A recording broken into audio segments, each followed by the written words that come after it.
నమస్తే అండి. ఈరోజు మీరు ఎక్కడికి వెళ్ళినా ఇంట్లో నుంచి బయటికి అడుగు పెడితే అందరూ సమ్మోహితులైపోయి మిమ్మల్నే అలా చూస్తూ ఉండాలి అంటే గనక జగన్మోహిని మంత్రం ఒకటి ఉందన్నమాట.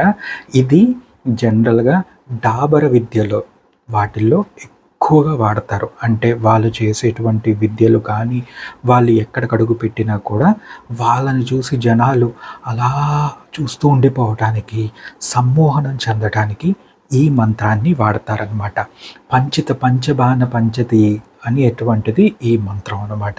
చాలామంది మీరు హ్మ్, అంటే జనరల్‌గా కొన్ని ప్రాంతాలలో అంటే కేరళ కానీ, కొన్ని ఏరియాస్‌లో కానీ వెళ్ళినప్పుడు మీరు ఎవరి దగ్గరైనా కూర్చున్నప్పుడు ఏంటంటే వాళ్ళు పంచిత పంచబాణ పంచతి, పంచిత పంచబాణ పంచతి, పంచిత పంచబాణ పంచతి అని మాట్లాడుతూ ఉంటారు. గుసగుస అనిపిస్తూ ఉంటుంది.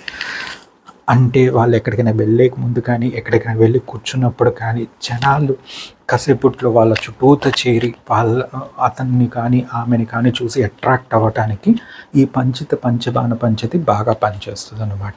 ఇది జగన్మోహినికి సంబంధించినటువంటి మోహన మంత్రం. ఇది యక్షిణి మంత్రం అని కూడా కొంతమంది అంటారు. ఈ మంత్రం చాలా సింపుల్.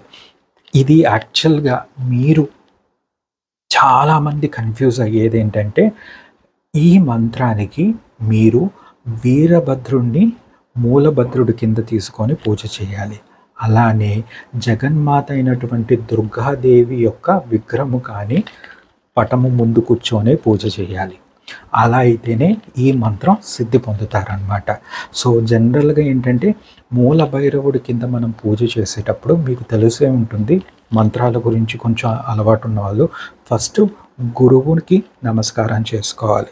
తర్వాత మీ యొక్క కులదైవానికి నమస్కారం చేసుకోవాలి. ఆ తర్వాత విఘ్నములను హరించడానికి గణనాథునికి నమస్కారము చేసుకోవాలి. ఆ తర్వాత మీ యొక్క మంత్రానికి నమస్కారం చేసుకొని మంత్రాన్ని మొదలు పెట్టుకోవాలన్నమాట. కానీ ఇక్కడికి వచ్చేటువంటి సమయానికి మీకు ఈ మంత్రానికి సిద్ధి పొందటానికి గురువుగారి అవసరం లేదు. శివాలయానికి వెళ్ళి మంత్రాన్ని అక్కడి నుంచి తీసుకోవాల్సిన అవసరము లేదు. కానీ మీ కులదైవం తెలుసుంటే కులదైవం యొక్క నమస్కారం పూజ చేసుకోవచ్చు. ఒకవేళ నాకు కులదైవం తెలియదు అంటే ఆ అవసరం కూడా లేదు. సో అంత ఫ్లెక్సిబుల్ ఉండేటువంటి మంత్రం ఇది అనమాట. సో ఇది జగన్మోహనకారులైనటువంటి దేవతామూర్తులకి ఎంత గొప్ప ఆరా ఉంటుందో అందులో కొంత మనలోకి చేరి మనం ఎక్కడ నిలబడినా, ఎక్కడ మాట్లాడినా, ఎక్కడ ఏమి చేసినా కూడా జనులందరూ కూడా మన వైపు ఆకర్షితులైపోయి ఉండేటట్లుగా చేయడానికి ఈ మోహన మంత్రం పనిచేస్తుంది. కానీ గుర్తుపెట్టుకోండి, మీకు గురువుగారు లేకపోయినా, కులదైవం తెలియకపోయినా, శివాలయానికి వెళ్ళి మంత్రం తీసుకోవాల్సిన అవసరం లేకపోయినా, ఇవి ఏమీ లేకపోయినా కూడా పర్లేదు. కానీ మూల భైరవుడు మాత్రం మీకు పూజ అవసరము. తర్వాత దుర్గాదేవి పటము కానీ, విగ్రహము కానీ ముందు కూర్చొని సిద్ధి పొందటం అనేటువంటిది అవసరం. ఈ మూల భైరవుడు ఎవడో, ఏ పూజ చేయాలి, ఎలా చేయాలి, ఈ పూజ తర్వాత మనం ఏ పప్పులతో, పుష్పాలతో ఎలాగ చేసుకోవాలి అనేటువంటిది మనం ఈ వీడియోలో డీటెయిల్డ్గా తెలుసుకుందాం. సో రాత్రిపూటే ఈ మంత్రాన్ని సిద్ధి పొందడానికి అర్హత పొందినటువంటి సమయం. పగలు మిట్ట మధ్యాహ్నాలు చేయకూడదు, రాత్రి వేళలే చేయాలి. ఎలా చేయాలి? ఎర్ర గన్నేరు చెట్టు యొక్క పువ్వులను తీసుకొని వచ్చి వాటితో దుర్గాదేవిని పూజిస్తూ ఈ మంత్రాన్ని 2008 సార్లు జపిస్తూ ఉండాలి. అలా ఎన్ని రోజులు చేయాలి? 30 రోజులు చేయాలి. సో 2008 సార్లు ప్రతిరోజు ఈ మంత్రాన్ని 30 రోజులు చేస్తే కనుక మీకు జనరల్గా సిద్ధి పొందినట్లుగా అనుకుంటారు. ఓకే, కానీ ఈ మంత్రాన్ని మనం ఏ రోజు మొదలు పెట్టాలి అనేది కూడా ఇంపార్టెంట్. సో దుర్గాదేవికి సంబంధించినటువంటి ఆ 9 రోజులు ఏవైనా కూడా మనకి మంచిది. లేదా గ్రహణం మొదలయ్యేటువంటి రోజు చాలా మంచిది.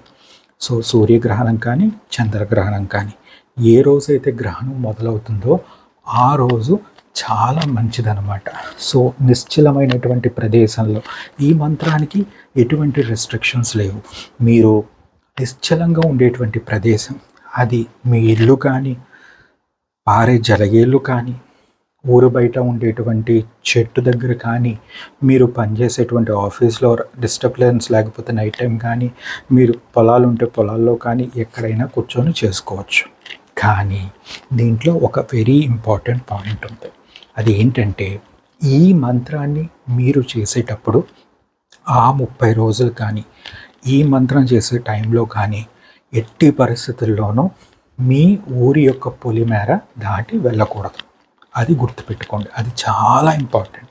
సో ఈ మంత్రం మీ ఊరిలో మీరు ఉన్న ప్రదేశంలోనే చేయాలి. ఈ మంత్రాన్ని చేసే ఆ 30 రోజుల పాటు మీరు ఆ పొలిమేరను దాటి వెళ్ళటం అనేటువంటిది జరగకూడదు.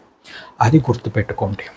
ఆ తర్వాత 30 రోజులు చేసినాక మీకు 30వ రోజుకి దగ్గర పడుతుండగానే మీకు తెలుస్తూ ఉంటుంది, మీలో ఒకలాంటి ప్రశాంతత, ఒకలాంటి బ్యాలెన్స్డ్ ఆరా, మీ మొహం కూడా లైట్గా వెలిగిపోతున్నట్లుగా అనిపిస్తూ ఉంటుందన్నమాట. చాలా క్లీన్గా, క్లియర్గా, ప్రశాంతమైనటువంటి కళ్ళతో, నిర్మలమైనటువంటి కళ్ళతో, ప్రశాంతమైనటువంటి చూపుతో మీ నడక, మీరు కూర్చునే తీరు, మీరు మాట్లాడే పద్ధతి, మీరు నడిచే తీరు అవన్నీ కూడా కొంచెం జనాలను అట్రాక్ట్ చేసేటట్లుగా, మీలో ఒక పాజిటివ్ ఆరా, మీలో ఒక పాజిటివ్ ఎనర్జీ వస్తున్నట్లుగా మీరు ఖచ్చితంగా ఫీల్ అవుతారనమాట.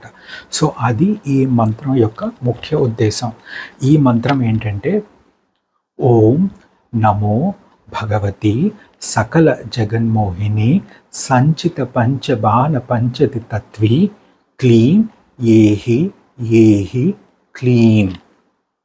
సో ఈ మంత్రాన్ని పూజించేటప్పుడు మీరు ఖచ్చితంగా పూజ చేసే ముందు కానీ, పూజ చేసిన తర్వాత కానీ, ఆ మోహిని ఎవరైతే ఉంటారో ఆ మోహినిని అనుకుంటారన్నమాట. ఓం సమ్మోహిని, ఓ మోహిని దేవత, నీకు వీరభద్రుడి మీద ఆనవేసి అడుగుతున్నాను, ముక్కోటి దేవతల మీద ఆనవేసి అడుగుతున్నాను, త్రిమూర్తుల మీద ఆనవేసి అడుగుతున్నాను, క్లీం మోహిని, ఓ మోహిని దేవి, ప్లీజ్ దయచేసి నాకు ఈ మంత్రాన్ని సిద్ధి పొందేటట్లుగా చెయ్యి తల్లి అని కోరుకోండి.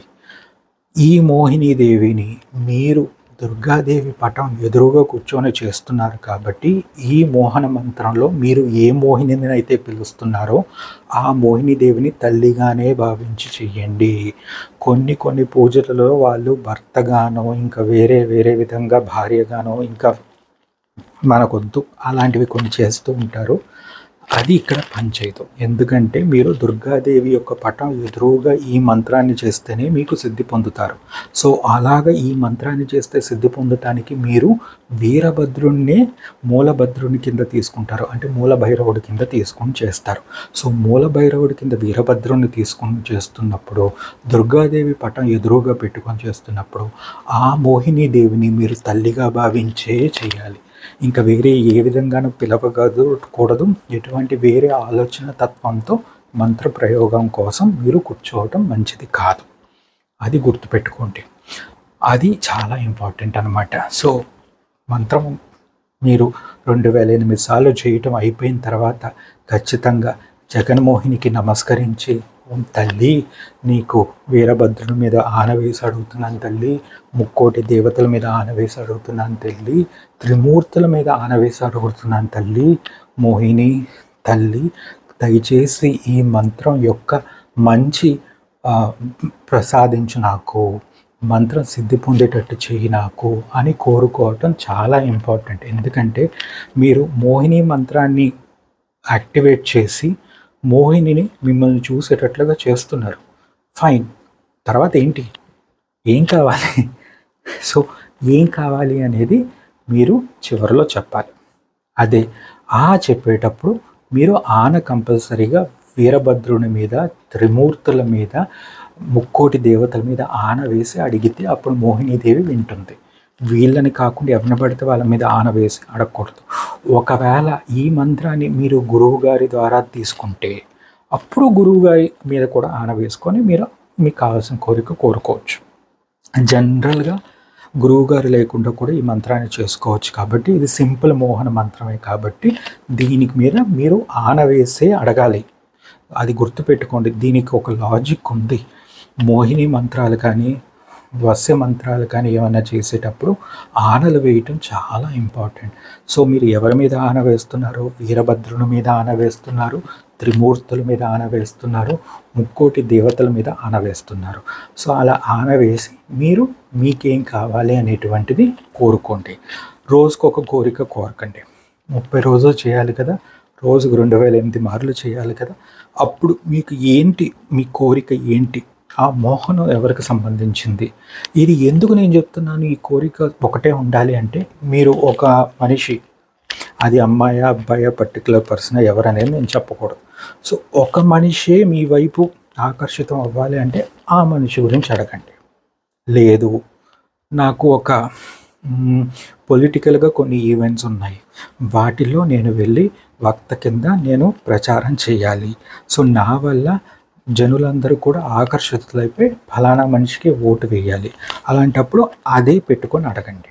లేదు మాకు ఒక సినిమా ప్రోగ్రాం ఉంది, ఆ సినిమా సూపర్ డూపర్ హిట్ అవ్వాలి, ఆ సినిమాని ఒకవేళ రిలీజ్ చేస్తే బోర్డు జనం ఆకర్షితులపై చూసుకొని పబ్లిక్ టాక్ ఎక్కువగా వచ్చి సినిమాకి మంచి కలెక్షన్స్ రావాలి, సో అది అనుకొని చేయండి.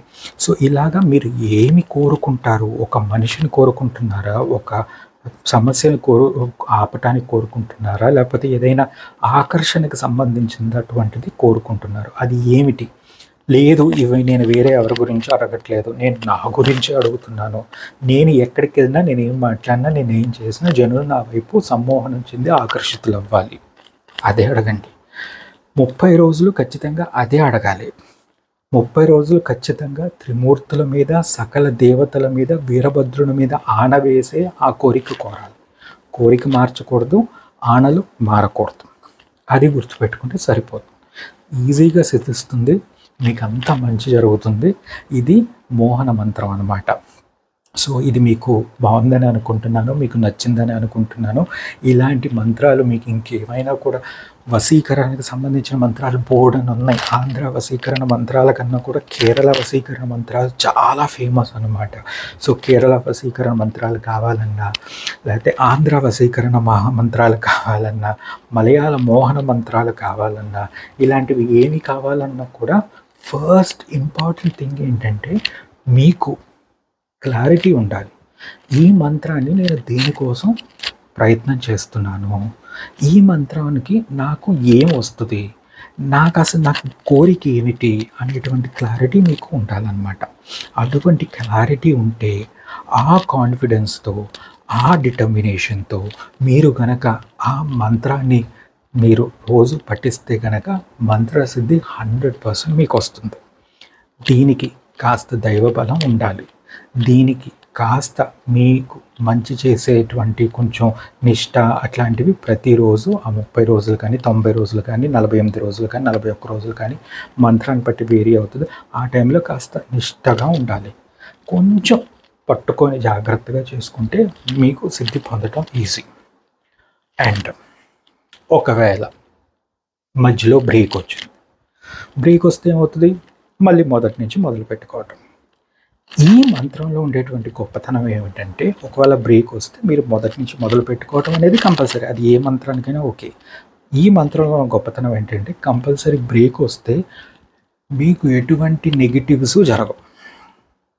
అమ్మో మంత్రం మధ్యలో అయిపోయింది, మంత్రం మధ్యలో చెడిపోయింది, మంత్రం మధ్యలో నేను ఆపేశాను, లేదో నా వల్ల కాలేదు, నేను చేయలేకపోయాను, లేదో ఏదో సమ్ పర్సనల్ ప్రాబ్లమ్స్, బయట ఇంకేదో ఇబ్బందుల వల్ల సడన్గా మంత్రం అయిపోయింది, అంతే, టైం వేస్ట్ అయింది, అంతే. అంతకుమించి మీకు ఎటువంటి నెగిటివ్ ఎఫెక్ట్స్ ఉండవు. సో అవన్నీ ఆలోచించే నేను చెప్పాను అనమాట. సో ఇలాగా మీకు లీస్ట్ పాసిబుల్ సైడ్ ఎఫెక్ట్స్ ఉండేటువంటిది మోస్ట్ పాసిబుల్ ఎఫెక్టివ్గా రిజల్ట్స్ ఇచ్చేటువంటి మంత్రాలని నేను మీ ముందుకు తీసుకురావడానికి ప్రయత్నం చేస్తాను. అంతేకాకుండా మంత్రాలను యొక్క ప్రయోగం చేసేటప్పుడు మీరు కొంచెం ఉచ్చ నీచాలు, ధర్మము వీటన్నిటిని ఆలోచించుకొని చేయటం మంచిది. కొన్ని ఉంటాయి, ఇప్పుడు చెప్తారు నాకు ఫలానా హీరోయిన్ అంటేనో, హీరో అంటేనో, లేదా ఫలానా మనిషి అంటేనో నాకు భయంకరమైనటువంటి పిచ్చి ప్రేమ, సో ఆ మనిషి నా చుట్టూతా తిరిగేటట్లుగా చేసుకుంటానికి ఈ మంత్రం ఉపయోగపడుతుందా? ఖచ్చితంగా ఉపయోగపడుతుంది. కానీ ఆ మనిషి మీకు అర్థమై ఉంటుంది నేను మీకు చెప్పేది. ఆ మనిషి యొక్క జాతక ప్రకారం అతనికి వాళ్ళ ఇంట్లో వాళ్ళ తల్లిదండ్రులు కానీ, వాళ్ళ చెల్లెళ్ళు కానీ, వాళ్ళ అత్తమామలు కానీ, అతను కానీ, ఆమె కానీ చిన్నప్పటి నుంచి చేసిన పూజల వల్ల వాళ్ళకి ఎంత మంత్రానికి సంబంధించిన ప్రొటెక్షన్ ఉంటుందో మీకు తెలియదు కదా! అలాగ తెలియనప్పుడు వాళ్ళ యొక్క మంత్రబలం కానీ, వాళ్ళ యొక్క పూజల వల్ల కానీ, వాళ్ళ యొక్క కేవలం దేవనామ స్మరణ వల్ల కాదు వాళ్ళకి బోలెడంత పుణ్యం, వాళ్ళకి బోలెడంత ప్రొటెక్షన్ ఉంటుంది.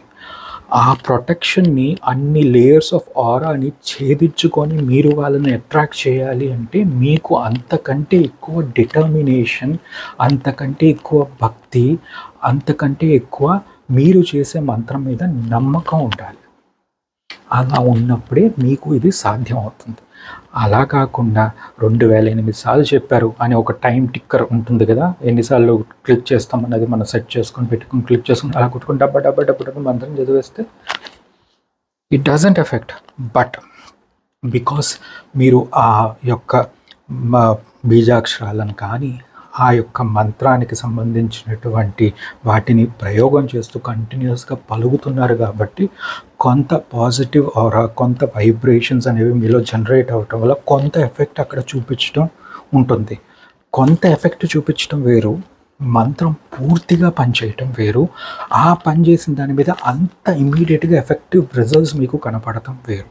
సో అది గుర్తుపెట్టుకోండి.